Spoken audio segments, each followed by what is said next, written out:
बजा दें और एक आप खुद के लिए भी बजा दो ताकि कब से बैठे हैं। हमारा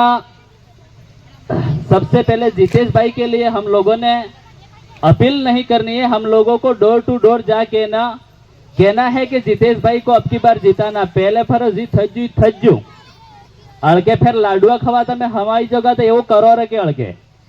पहले जी थज्जू एवं सब थकी मन मोटा पुलईने यू काम करजो तो जितेश भाई ने तमे मोकली दोगा तो तमारो सब कर्जा ने मर्जा सब पूरा थई जवाना अड़के एवं मने लागी रह्यु है। केम के आ बार अमे गया था वहीं सर्व समाज यानी कि राजपूत भाई, ओबीसी पाटीदार समाज यानी कि एससी एसटी ओबीसी माइनॉरिटी सारे समाज जितेश भाई के साथ में है आज की तारीख में। इसलिए आप कंधे से कंधे मिला के आप भी इस बात को संघर्ष करिए, इस बात को गांठ बांध लीजिए कि हमें भी जितेश भाई को जिताना है, तब जाके हम लोगों को सैन की नींद सोना है,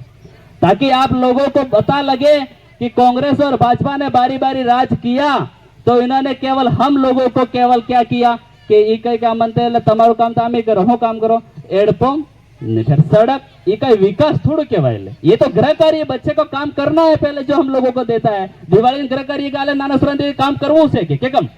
पास था वो अलग है। तो हम